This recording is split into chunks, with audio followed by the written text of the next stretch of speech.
My sex education sucked. Like, sucked so bad. I learned sperm plus egg equals baby. Tampons are highly absorbent and condoms are very stretchy. That's pretty much it. Also, conception can be turned into an adorable cartoon. Hey guys, it's Jamie and I'm here today to talk to you about my sex education and why and how it sucked and that it was terrible. I grew up not really knowing what sex was all about and how to do it and just anything apart from that's where babies come from. And the only STDs I was taught about were crabs and chlamydia. I really have no idea what sex education in schools is like nowadays, but oh my god, I hope it is better than it was when I had it. One of the scariest things about my entire sex education school career was being carted off to learn about periods. Sorry, I mean being carted off and then made to terrify the prospect of getting periods. Oh, I'm a trans guy, by the way, if you're new here, and in case that really didn't make sense. I was raised as female, hence the whole period education thing. And the most memorable thing ever to happen was when a teacher demonstrated to us the absorbency of tampons.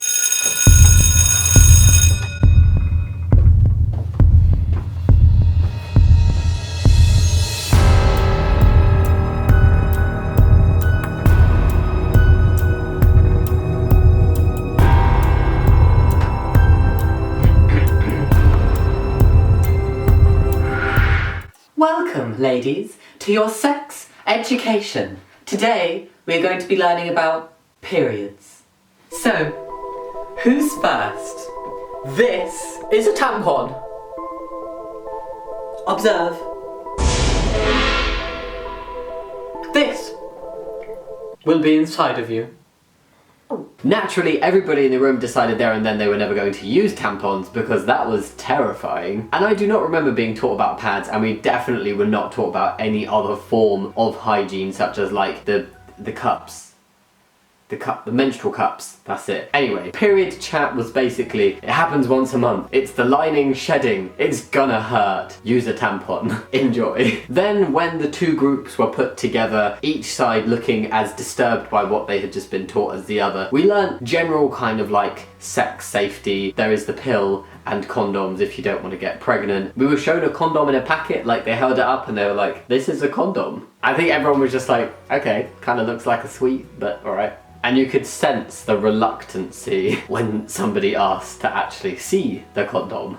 This is a condom because babies equal evil. Miss, can we see it? Ah, very well.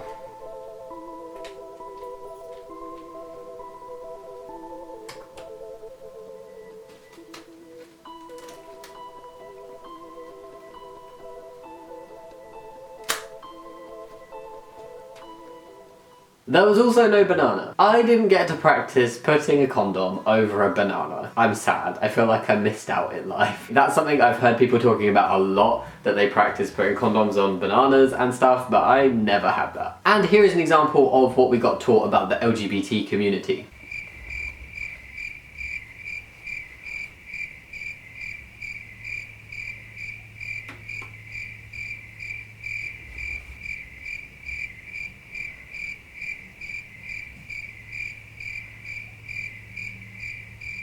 Yep, absolutely nothing. Zero, zilch. Obviously LGBT plus people have only come into existence within the last 10 years or so. Then finally we watched this really cheesy but kind of oddly adorable cartoon about an egg that looked more like a little marshmallow. It kind of looked yummy, which feels very weird to say. I didn't say that. An egg marshmallow thing waiting for the tadpole sperm to swim towards it.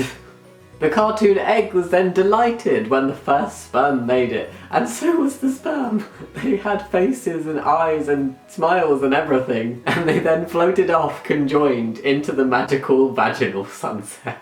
I wish I was making this up. Literally, it was a marshmallowy egg with a sperm inside it that was like purpley coloured, and then like this kind of reddy purple liquid, and they just floated off together, and there was even the kind of hint of a sunset as they floated away. And then the cartoon fast forwarded around 9 months, and it went from adorable to a little bit scary. There was a very, very sweaty, red, screaming cartoon person pushing out this baby, and oh my god, the noises fizz and the goo, and the baby legit looked like an alien with like heavily gelled hair. It wasn't gel. And I know childbirth is not a thing that should be seen as gross or disturbing or anything, but the way that cartoon depicted it was quite frankly disturbing. And I have watched One Born Every Minute, and it wasn't that accurate, this cartoon. I really hope that sex education in schools has improved drastically since I was in school and received my education on the sex, because it really shouldn't be a taboo thing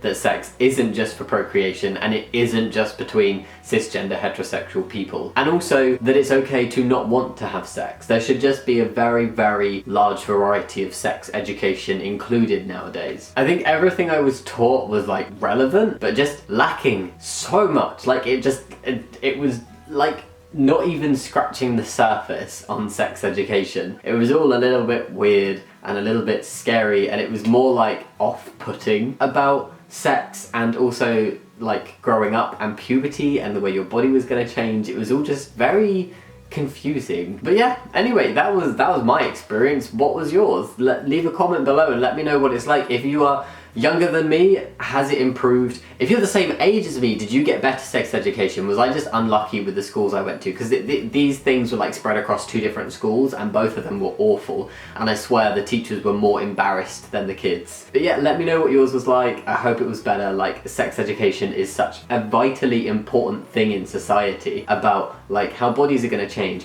about the fact that not everybody conforms to the norm, about gender identity and sexual orientation, and how everybody is different in some way, and that's okay, and it's okay to really enjoy having lots of sex, and it's okay to not want to have any sex. It's okay to wait longer or not wait as long as you are safe with what you are doing and you are sensible. It's okay. If you guys would be interested in me doing a kind of like sex education series, I'm totally up for that. Leave some like topics and questions and stuff below. As always guys, thank you so much for watching, and I will see you next time. Much love. Bye!